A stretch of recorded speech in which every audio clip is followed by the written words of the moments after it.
Hello everyone, welcome back to our channel. इस video में हम पढ़ने जा रहे हैं डिसऑर्डर्स के बारे में। डिसऑर्डर्स वो जो आपकी 11th एनसीईआरटी की यूनिट 5 है, ह्यूमन फिजियोलॉजी। ह्यूमन फिजियोलॉजी की जितनी भी डिसऑर्डर्स हैं उनको हम डिस्कस करेंगे। अब ह्यूमन फिजियोलॉजी में कौन कौन से हैं, तो फर्स्ट में हमारा डाइजेस्टिव सिस्टम है, रेस्पिरेटरी सिस्टम है, सर्कुलेटरी सिस्टम है, and then excretory system, and last में आपका मस्कुलर और स्केलेटन सिस्टम डिसऑर्डर्स। ठीक है, तो आपकी जो ह्यूमन फिजियोलॉजी यूनिट 5 है 11th एनसीईआरटी क्लास 11th की, उनमें जो भी सीक्वेंस है आपकी चैप्टर दी गई है। पहले तो डाइजेस्टिव सिस्टम है, उनके डिसऑर्डर्स को पढ़ेंगे।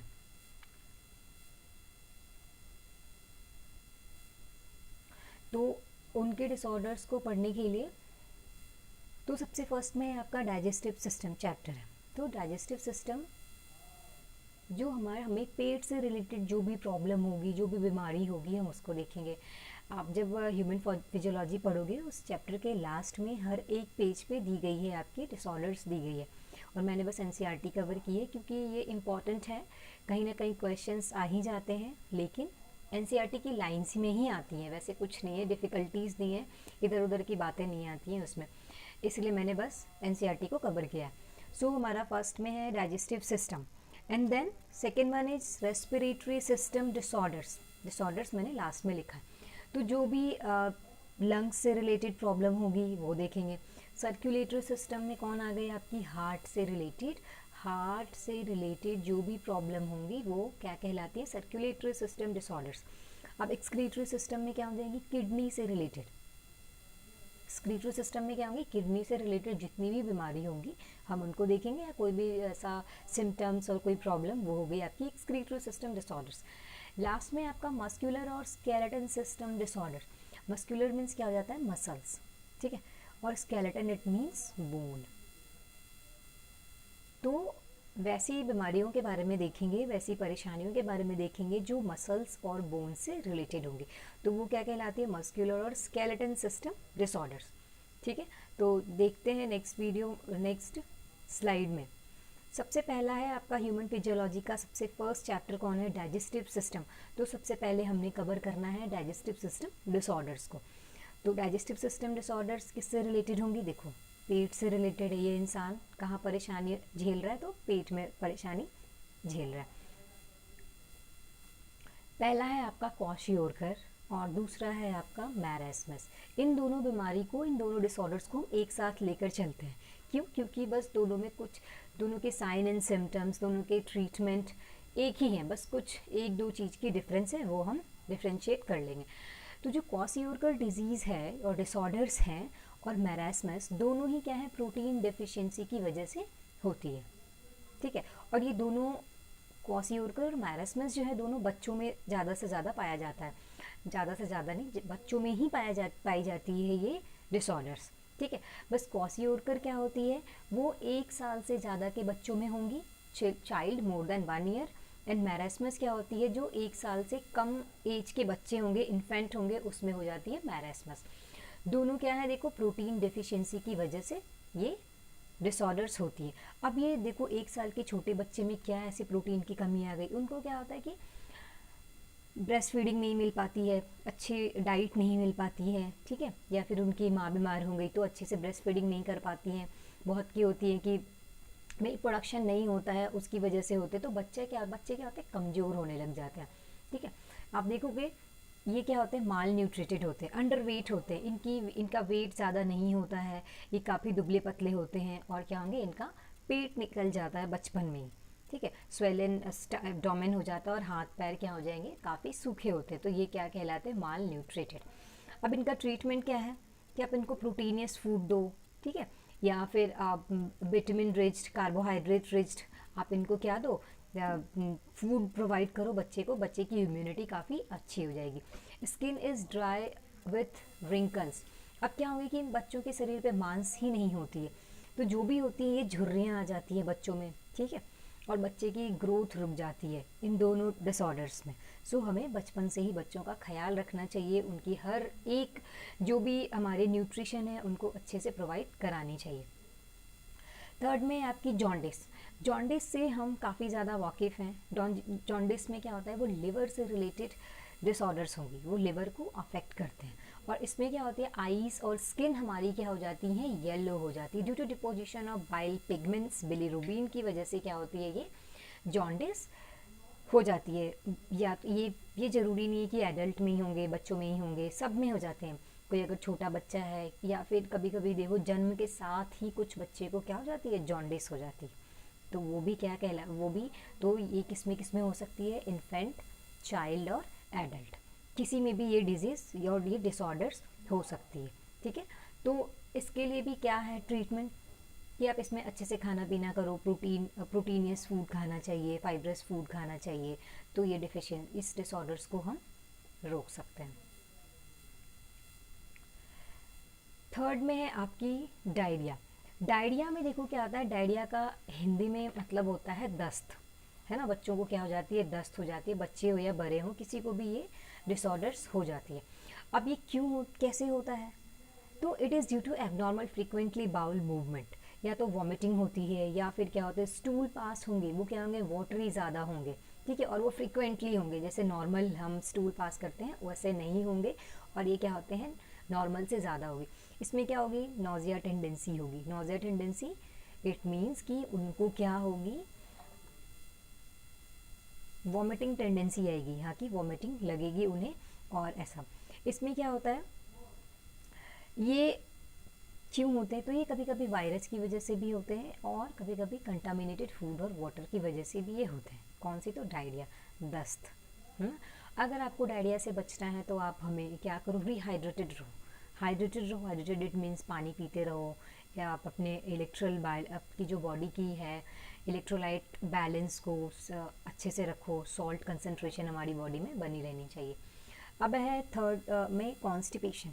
कब्जियत की एक बहुत बड़ी बीमारी होती है, लोग काफ़ी परेशान होते हैं पेट से। ये अगर कॉन्स्टिपेशन हो तो लोग हमेशा, उनको लगता है कि उनका वो है, काफ़ी फुलनेस फील होता है, खाए भी रहेंगे तो नहीं, भी भूखे भी रहेंगे तो उनको लगता है कि वो खाए हैं।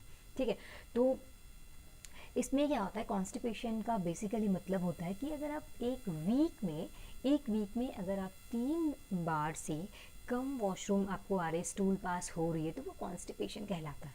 ठीक है, और कॉन्स्टिपेशन का ट्रीटमेंट क्या हो सकता है, ये सेल्फ ट्रीटमेंट है आपका। ठीक है, आप इसको क्या कर सकते हो कि ज़्यादा से ज़्यादा पानी पियो, फाइब्रस फूड खाओ, कुछ रेगुलर एक्सरसाइज करो, तो आप अपनी लाइफ की जो रूटीन है उनको थोड़ा चेंज करो, फिर आपकी ये कॉन्स्टिपेशन काफ़ी दूर हो जाएगी। It is due to irregular bowel movement. लोगों को होता है ना कि टाइम पे स्टूल पास नहीं हो पाता, उन्हें काफ़ी डिफ़िकल्टीज आती है, तो ये क्या हो गई, आपकी कॉन्स्टिपेशन हो गई। और इसका ट्रीटमेंट क्या है, मोर फाइब्रस फूड खाओ आप। ठीक है, हरी साग सब्जियाँ खाओ, पानी ज़्यादा से ज़्यादा पीना चाहिए। अब है आपके इंडाइजेशन का मतलब होता है बदहजमी इट मीन्स कि हमारा खाना डाइजेस्ट नहीं होता है। ठीक है, इंडाइजेशन का मतलब होता है कि लोग अगर नहीं भी खाए रहेंगे ना, तो लगेगा उनको क्या, फीलिंग ऑफ फुलनेस लगती है, कि हाँ वो हमेशा पेट भरा भरा है। और ये क्यों होता है, तो ओवर ईटिंग, कभी कभी लोग अच्छा खाना समझ के ज़्यादा खा लेते हैं, स्पाइसी फूड है। ठीक है, और इनएडिक्वेट enzyme secretion and anxiety and food poisoning भी हो जाती है इंडाइजेशन की वजह से। और क्या होगा कि यहाँ पे लगेगा आपको कि जलन हो रही है। ठीक है, तो इंडाइजेशन को भी रोकने का एक तरीका है कि आप क्या करो, ज़्यादा से ज़्यादा पानी पियो, प्रॉपर टाइम पे खाना खाओ। ठीक है, लाइक 8 बजे ब्रेकफास्ट करना है, तो ये नहीं कि हम भूखे हैं और 11 बजे खाना खाएं, या फिर रात का भी एक टाइम होता है खाना खाने का, आप 8-9 बजे तक खा लो।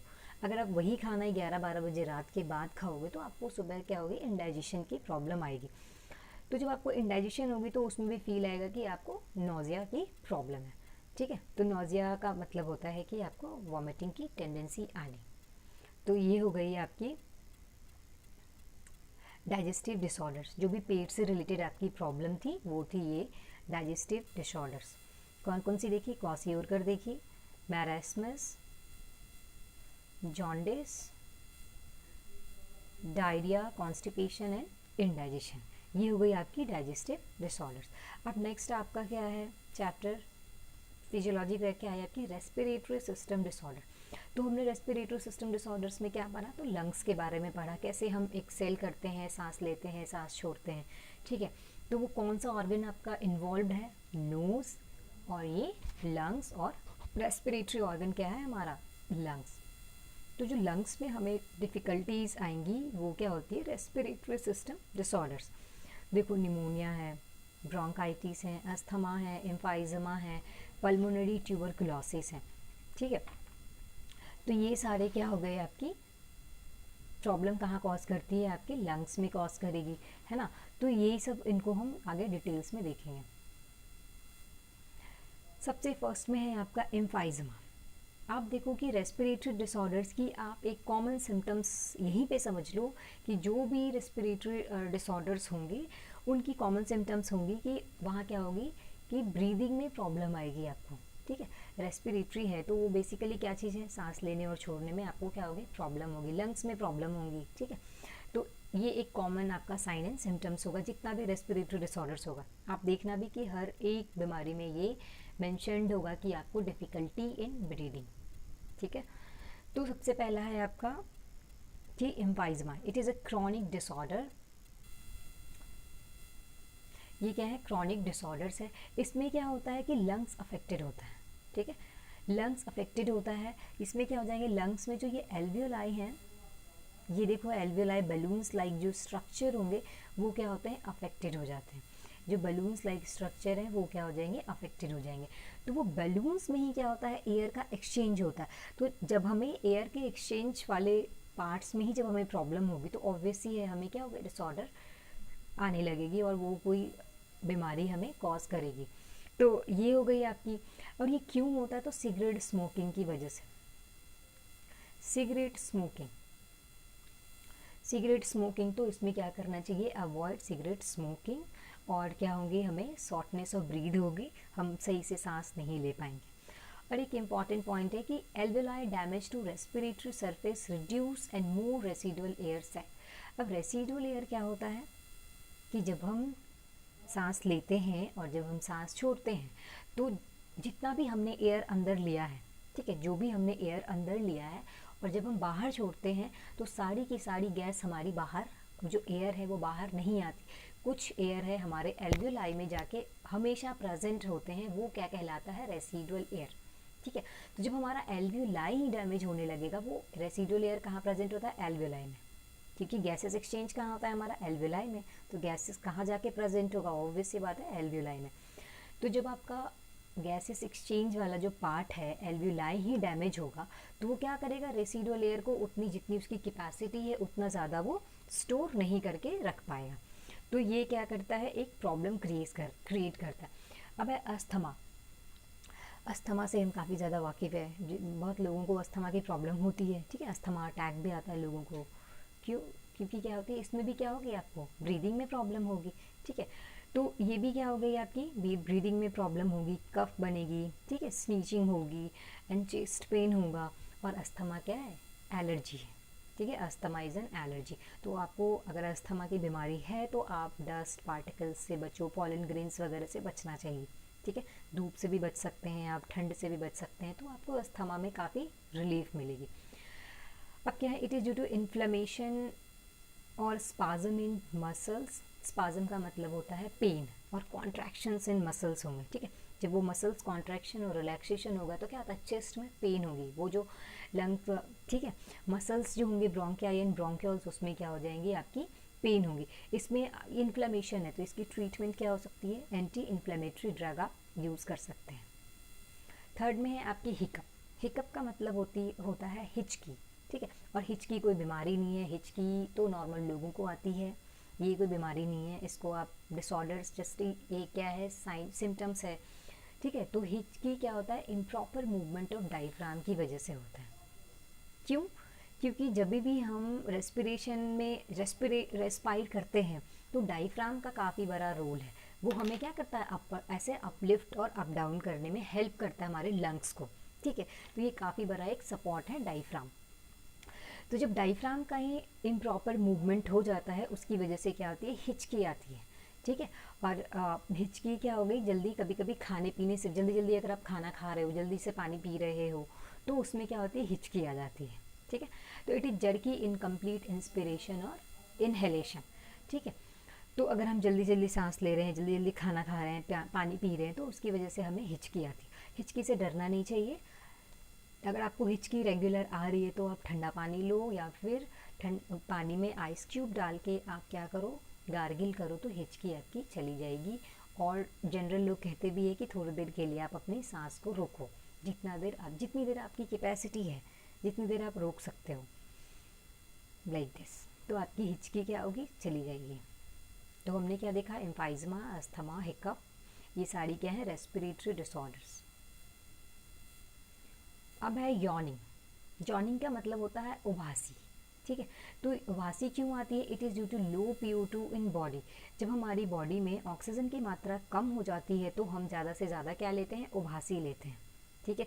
और कहते हैं हाफना। तो ये एक साइन होता है हमारे,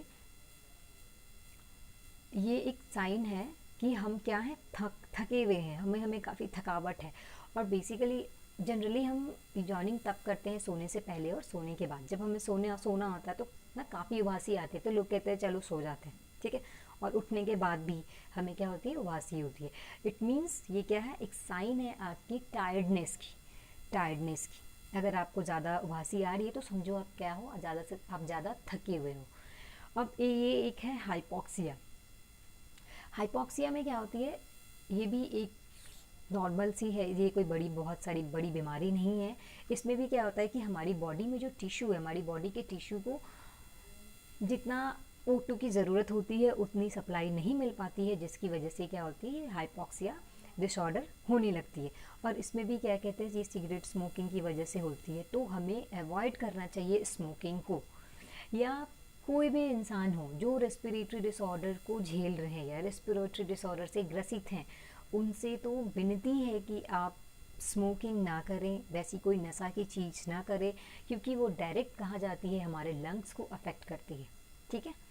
तो ये सारी हो गई आपकी respiratory disorders, emphysema, asthma, hiccup, yawning और हाइपोक्सिया। इन सब में हमने क्या कॉमन देखा सिम्टम्स, कि लोगों को क्या होती है, ब्रीदिंग में प्रॉब्लम होती है।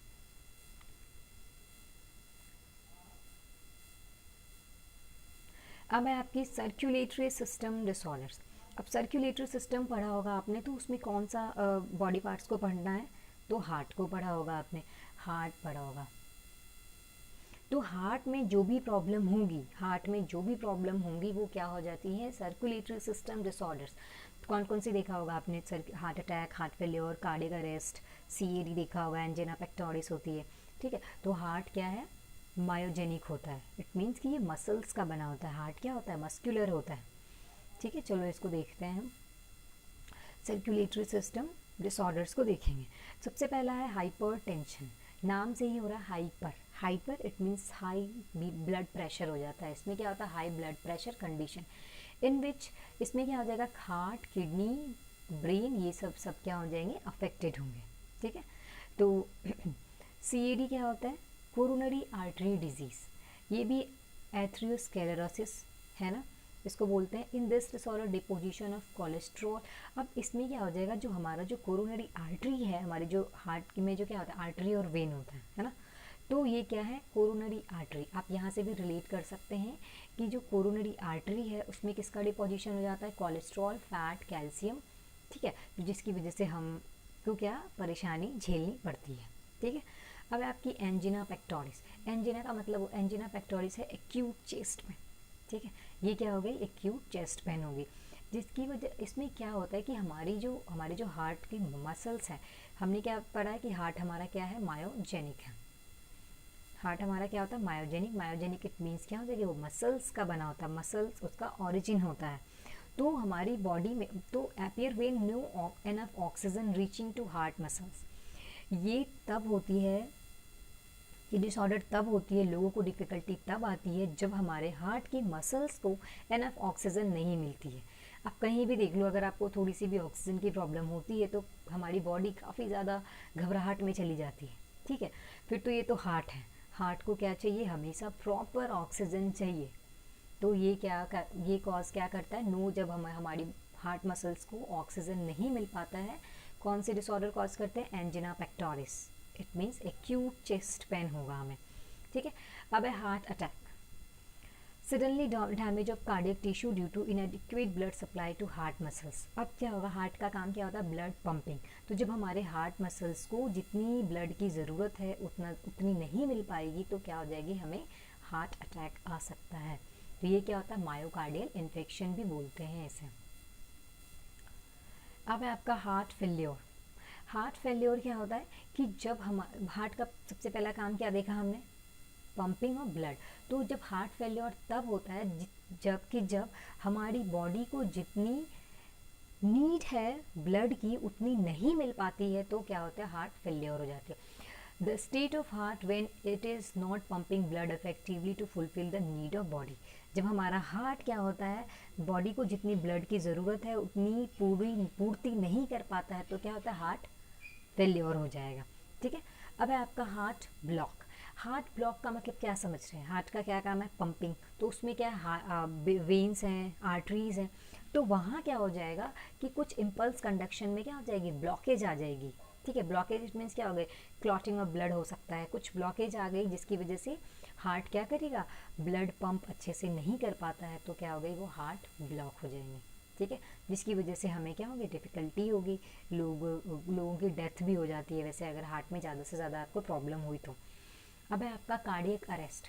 कार्डियक अरेस्ट में होता है हार्ट स्टॉप बीटिंग। हाँ, अगर जैसे ही हार्ट धड़कना बंद कर देगा तो क्या हो जाएगी, हमारी डेथ हो जाती है। तो ये सबसे सीवियर कंडीशन है, अगर कार्डियक अरेस्ट लोगों को आता है तो क्या हो जाएगा, सडन हमारा हार्ट बीट करना बंद कर देगा और हमारी क्या हो जाएगी, डेथ हो जाएगी। तो सबसे ज़्यादा खतरनाक क्या है, कार्डियक अरेस्ट। अब ये देखो, heart failure are not same as cardiac arrest और द हार्ट अटैक। देखा हमने सारा, हार्ट अटैक देखा, हार्ट फेल्योर देखा, हार्ट ब्लॉक देखा और कार्डियक अरेस्ट देखा। सबके अलग अलग साइन एंड सिम्टम्स हैं, तो सारे एक जैसे नहीं हैं।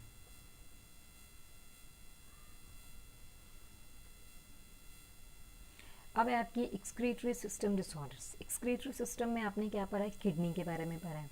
ठीक है, तो जो किडनी में हमें प्रॉब्लम आएंगी वो है एक्सक्रीटरी सिस्टम डिसऑर्डर्स। ठीक है, किडनी से रिलेटेड क्या बीमारी हो सकती है, लोगों को किडनी फेल हो जाती है, लोगों को किडनी स्टोन हो जाता है। ठीक है, या फिर लोगों को क्या होती है कि यूरिक एसिड बढ़ जाती है, तो जिससे काफ़ी प्रॉब्लम होती है। तो ये हो गई आपकी एक्सक्रीटरी सिस्टम डिसऑर्डर्स। तो देखते हैं एक्सक्रीटरी सिस्टम डिसऑर्डर्स को। सबसे पहला है आपका यूरेमिया। यूरेमिया का मतलब ज़्यादा नहीं है, यूरेमिया का मतलब होता है कि आपके अगर यूरिन में ब्लड प्रेजेंट होगा। ठीक है, अगर आपके यूरिन कैसा होता है, येलो होता है, येलोइश कलर पे होता है, वो क्लियर होता है। ठीक है, लेकिन जब हम देखेंगे कि यूरिया में हमारे टॉयलेट में क्या हो, ब्लड का कॉम्पोजिशन आ गया हो, इट मीन्स हमें कोई डिसऑर्डर्स है, हमें फटाफट डॉक्टर से मिलना चाहिए और उसकी ट्रीटमेंट करानी चाहिए। अगर हम नहीं ठीक हो रहे तो it can cause kidney failure. वो हमें क्या कर सकता है, किडनी फेल्योर करा सकता है। ठीक है, और किडनी फेल्योर भी है आगे आपकी एक डिसऑर्डर्स है। ठीक है, और इस पेशेंट को हम कैसे ठीक कर सकते हैं, तो हीमोडायलिसिस से। ठीक है, तो during the process of haemodialysis the blood drained from a convenient artery is pumped into a dialysis unit called artificial kidney. हम पेशेंट को हीमोडायलिसिस कराते हैं। ठीक है, तो यूरेमिया का मतलब क्या हो गया कि जब हमारे यूरिन में ब्लड की प्रेजेंस देखी जाएगी तो वो क्या कहलाती है, यूरेमिया। ठीक है, अगर वो ज़्यादा हुआ तो वो क्या कॉज कराएगा, किडनी फेल्योर। अब देखो किडनी फेल्योर कैसे होता है, किडनी फेल्योर तो चलो हो गया, ठीक है, किसी वजह से हो गई हमारी किडनी फेल्योर। तो किडनी फेल्योर होने के बाद क्या होता है कि अगर हमारी बॉडी का किडनी एक्सक्रीटरी सिस्टम ही नहीं रहेगा तो हम वेस्ट प्रोडक्ट जो है, जो भी हमारा वेस्ट प्रोडक्ट है, टॉयलेट है, उसमें बहुत ज़्यादा क्या होता है, टॉक्सिक प्रोडक्ट ऑलरेडी प्रेजेंट होते हैं, तो उसको हमारी बॉडी से निकलना बहुत ज़्यादा ज़रूरी है, हमें हेल्दी रहना है। तो क्या होता है किडनी फेल्योर को हम रिमूव कर सकते हैं, किडनी को किसके थ्रू, तो ट्रांसप्लांटेशन इट मीन्स कि हम वैसे डोनर को लेंगे, वैसे किसी होस्ट से लेंगे किडनी, फिर हम मैच कराएंगे कि उनकी इम्यून सिस्टम क्या उसको एक्सेप्ट कर रही है कि नहीं, फिर हम क्या करते हैं कि किडनी का ट्रांसप्लांटेशन करा देते हैं। ठीक है, तो kidney transplantation is the ultimate method in the correction of acute renal failure. अगर किसी का किडनी ट्रांसप्लांटेशन अच्छा हो गया तो वो इंसान की ज़िंदगी काफ़ी अच्छी हो जाएगी फिर से।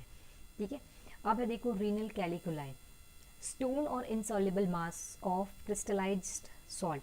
कैलिकुलाई का मतलब होता है छोटा छोटा स्टोन। स्टोन्स मतलब अब ईटा पत्थर वाला स्टोन नहीं होगा इसमें। इसमें क्या हो जाता है, मसल्स के ये छोटे छोटे छोटे छोटे क्या हो जाएंगे, मास प्रेजेंट हो जाते हैं। ये क्या कहलाते हैं, स्टोन कहलाते हैं। ठीक है, पहले तो क्या आपने सुना होगा कि डॉक्टर्स ने सर्जरी करके इतने सारे 100 स्टोन्स निकाले, 5 स्टोन निकाले छोटे छोटे। ठीक है, या कभी कभी क्या होती है बड़ी थोड़ी बड़ी स्टोन भी हो जाती है। लेकिन कोई इंसान को अगर स्टार्टिंग में पता चल जाता है कि हाँ उसे प्रॉब्लम है एक्सक्रीटरी सिस्टम में, अगर वो डॉक्टर के पास जाते हैं तो क्या होता है कि उन्हें डॉक्टर कुछ मेडिकेशन देते हैं और ज़्यादा से ज़्यादा पानी पीने की सलाह देते हैं। तो कभी कभी क्या होता है, यूरिन के थ्रू वो स्टोन बाहर आ जाती है। ठीक है, यूरिन के थ्रू बाहर आ जाएगी वो स्टोन, तो ये काफ़ी इजी है। वैसे अगर स्टोन्स बहुत ज़्यादा हो गई है तो डॉक्टर क्या करते हैं, सर्जरी के थ्रू उसको निकालते हैं, या फिर कुछ आजकल तो काफ़ी अच्छी अच्छी टेक्निक्स आ गई हैं, टेक्नोलॉजी काफ़ी हाई हो गई है, तो उसको निकालने में काफ़ी आसानी होती है। ठीक है, तो अगर किसी को भी किडनी से रिलेटेड प्रॉब्लम हो तो ज़्यादा से ज़्यादा पानी पीना चाहिए उन्हें। ठीक है, और अल्कोहल्स वगैरह ना लें। ग्लूमेरुलोनेफ्राइटिस। ग्लूमेरुलोनेफ्राइटिस का मतलब होता है कि वो इन्फ्लेमेशन इन नेफ्रॉन्स। ठीक है, inflammation of glomeruli of kidney. आप देखो क्या होता है कि ये जो ग्लोमेरुलर है, ये वाला नेफ्रॉन्स का, ये पूरा नेफ्रॉन्स है। ठीक है, तो ये इस पार्ट में क्या हो जाएगी, इनके इन्फ्लेमेशन हो जाएगी, इन्फ्लेमेशन। तो जिसकी वजह से क्या हो जाएगी, ये किडनी है यहाँ पर, ये वेस्ट मटेरियल को अच्छे से, इनका काम क्या होता है, छान नहीं पाएंगे। ठीक है, वेस्ट मटेरियल को अलग नहीं कर पाएंगे, जिसकी वजह से क्या होगी, कुछ ऐसी चीज़ें भी हमारी यूरिन में चली जाएंगी जो जाना नहीं चाहिए, या फिर नहीं छान पाते तो हमारी बॉडी में ही रह जाएगी। तो उसकी वजह से हमें क्या हो जाती है, काफ़ी ज़्यादा डिफ़िकल्टी होगी। अब है आपकी muscular and skeleton disorders. Muscular and skeleton disorders का मतलब है, मस्कुलर इट मीन्स मसल्स, कि आपकी मांसपेशियों में प्रॉब्लम हो, और स्केलेटन इट मीन्स आपकी बोन्स में प्रॉब्लम हो, तो वो क्या कहलाती है, मस्कुलर एंड स्केलेटन डिसऑर्डर्स। आपकी ये ह्यूमन फिजियोलॉजी की भी एक चैप्टर है, muscular system and muscular and skeleton system, जिसमें हम स्केलेटन सिस्टम को भी हमने पढ़ा है और मस्कुलर सिस्टम को भी पढ़ा है। तो देखो इसको क्या हो रही है, प्रॉब्लम हो रही है ना, देखो ये यहाँ प्रॉब्लम है, यहाँ प्रॉब्लम है, इसके जोड़ों में दर्द है ना। ये आपकी मस्कुलर एंड स्केलेटन डिसऑर्डर्स। सबसे पहले है आपकी मिस्थेनिया ग्रेविस। इसमें क्या होता है, ये एक ऑटो इम्यून डिसऑर्डर्स हैं। ये क्या है, auto immune disorders. Myasthenia gravis is an autoimmune disorders affecting neuromuscular junction leading to fatigue, weakness and paralysis of skeleton muscles. इसमें क्या होता है कि क्या हो जाएगी, आपको क्या होगी, वीकनेस होगी, इसमें थकावट भी होती है। इसमें क्या हो जाएगा कि ये देखो न्यूरोमस्कुलर जंक्शन में क्या हो रहा है, यहाँ क्या होगा, कुछ न्यूरॉन्स, या जो न्यूरॉन्स और मसल्स का कुछ की जो कनेक्शन है उसमें ब्रेकडाउन आ जाती है। ठीक है, जिसकी वजह से क्या हो जाती है, फैटिगनेस आ जाती है लोगों को, और स्केलेटन की प्रॉब्लम हो जाएगी और पैरालिसिस कॉज करेगा। ठीक है, अब ये है कि ये हो गई आपकी मिस्थेनिया ग्रेविस। अगर आपको कोई भी मसल्स और स्केलेटन की प्रॉब्लम हो तो आप अच्छी डाइट लें। ठीक है, और मस्कुलर डिस्ट्रॉफी ज़्यादातर बच्चों में होती है। ठीक है, progressive degeneration of skeleton muscles mostly due to genetic disorder. यहाँ क्या होता है कि जीन म्यूटेशन, ठीक है, कभी कभी होता है एबनॉर्मल जीन म्यूटेशन की वजह से ये प्रॉब्लम आती है, और ज़्यादातर कहाँ देखी जाती है, बच्चों में देखी जाती है। और यहाँ क्या हो जाती है कि मसल्स की जो ये मास है वो काफ़ी कम होने लगती है, जिसकी वजह से हमारी स्केलेटन दिखने लगेगी। ठीक है, तो इसमें आप अच्छी diet low. Third one is टिटैनी। टिटैनी में देखो क्या आता है कि रैपिड स्पाज्म। स्पाज्म का मतलब होता है कहीं भी क्रैम्प्स और पेन, कहीं भी आपको स्पाज्म से वर्ड से रिलेटेड हो तो वो क्या होता है, वाइल्ड कॉन्ट्रैक्शन, काफ़ी ज़्यादा आपको प्रॉब्लम होगी। ठीक है, तो इन मसल्स ड्यू टू कैल्शियम और लो कैल्शियम इन बॉडी फ्लूइड। तो जब आपको टिटैनी की प्रॉब्लम हो तो कैल्शियम और मैग्नीशियम जब प्रॉपर मात्रा में लो आप अपनी बॉडी, अपनी डाइट में, तो ये प्रॉब्लम नहीं आएगी। टिटैनी भी एक क्या होता है कि फैटिगनेस और टायर्डनेस का साइन है, और ये क्या होता है, इलेक्ट्रोलाइट इम्बैलेंस की वजह से होती है। ठीक है, तो पोटेशियम कैल्शियम की कमी की वजह से होती है। ये है एक अर्थराइटिस। ठीक है। अर्थराइटिस में आप काफ़ी ज़्यादा नाम सुनते आए हो अर्थराइटिस का, तो यहाँ क्या होता है, इन्फ्लेमेशन, सॉरी ये इन्फॉर्मेशन लिखी गई है, ये इन्फ्लेमेशन है, इन्फ्लेमेशन ऑफ जॉइंट्स। यहाँ क्या होती है, हड्डियों में क्या हो जाएगी, इन्फ्लेमेशन हो जाएगी, जोड़ों में दर्द होती है काफ़ी ये इन्फ्लेमेशन। अर्थराइटिस का मतलब होता है एक से ज़्यादा, एक या एक से ज़्यादा अगर आपको हड्डियों में दर्द होने लगे, ठीक है, स्टीफनेस आने लगे, पेन होने लगे, तो आप समझो क्या है कि ये अर्थराइटिस की प्रॉब्लम है। और ये एज के साथ क्या हो जाती है, बढ़ती जाती है, ये कंडीशन काफ़ी ज़्यादा ख़राब होती जाएगी आपको एज के साथ, ठीक है। तो आप इसके ट्रीटमेंट के लिए क्या लो, फिजियोथेरेपी थेरेपी लो, ठीक है। कभी कभी क्या होती है, अगर लोगों की अर्थराइटिस बढ़ जाती है, जोड़ों की पेन बढ़ जाती है, तो डॉक्टर उसको उसकी क्या करते हैं, सर्जरी कराते हैं। सर्जरी से क्या होती है, उनकी परमानेंट, उनकी जो प्रॉब्लम थी वो परमानेंटली हटा दी जाती है और उस इंसान की लाइफ काफ़ी अच्छी हो जाती है, ठीक है। तो उनकी प्रॉब्लम काफ़ी रिड्यूस हो जाती है। फिजियोथेरेपी लो और अच्छी जगह से आप दवाई लो, ये नहीं कि कहीं भी ऐड देखा हड्डियों और जोड़ों में दर्द है चले यहाँ से दवाई ले लेते, नहीं, आप अच्छी जगह से दवाई लो, अच्छी डाइट लो, फिजियोथेरेपी करो, कुछ आप डॉक्टर से सजेस्टेड आप कुछ एक्सरसाइज करो, प्रॉपर डाइट लो, तो आपकी सारी बीमारी ख़त्म हो सकती है। ये कोई बीमारी नहीं होती, ये सब क्या है, सिम्टम्स है जिसको हम सेल्फ ट्रीटमेंट दे करके हटा सकते हैं। अब है osteoporosis.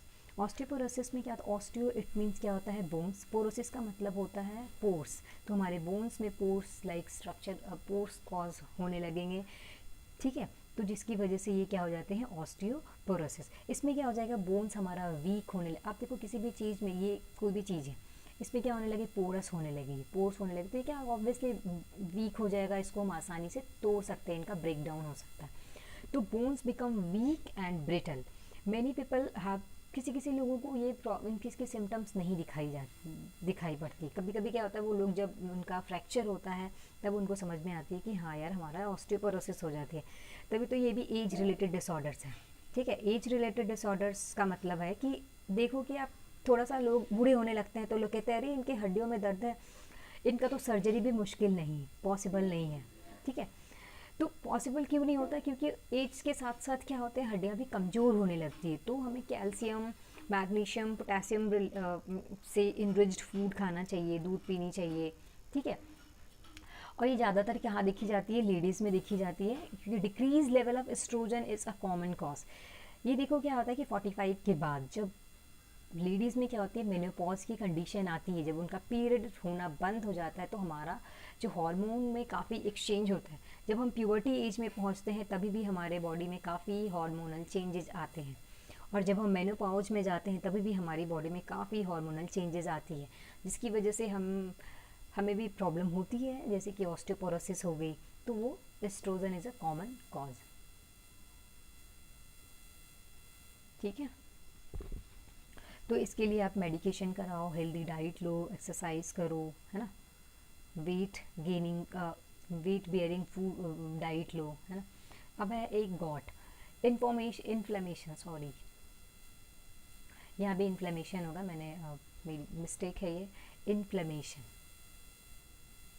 Inflammation of joints due to accumulation of uric acid crystals. इसमें क्या होता है कि यहाँ भी जॉइंट में क्या हो जाएगी, इन्फ्लेमेशन होगी, तो क्या अब इन्फ्लेमेशन होगी तो ऑब्वियस सी बात है वहाँ पे क्या हो जाएगी, रेडनेस आएगी। अगर मान लो यहाँ पे आपकी नी जॉइंट में प्रॉब्लम हो रही है तो यहाँ इन्फ्लेमेशन हो जाएगी, आपकी क्या हो जाएगी, रेड हो जाएगी। ये भी एक टाइप ऑफ क्या है, अर्थराइटिस ही है। इसमें क्या होता है, ज़्यादा से ज़्यादा आपको पेन होगा, रेडनेस हो जाएगी जॉइंट पे, है ना।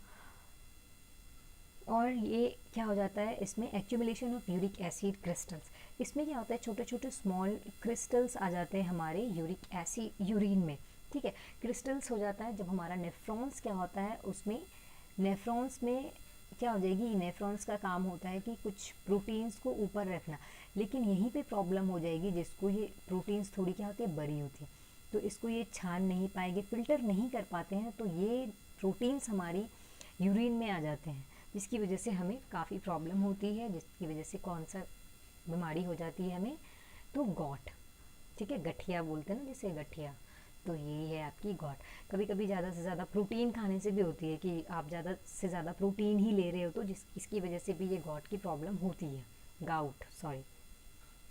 इसका भी ट्रीटमेंट यही है कि मेडिकेशन लो, अच्छी डाइट लो, एक्सरसाइज करो, है ना, और अल्कोहल वगैरह कम लें। तो ये सारी आपकी थी ह्यूमन फिजियोलॉजी से रिलेटेड डिसऑर्डर्स, जो भी थी आपकी 11th की एनसीईआरटी की ही है, जो भी लाइंस मैंने कवर अप किया है। Thank you for watching this video, hope you like this video, hit the like button, share and subscribe.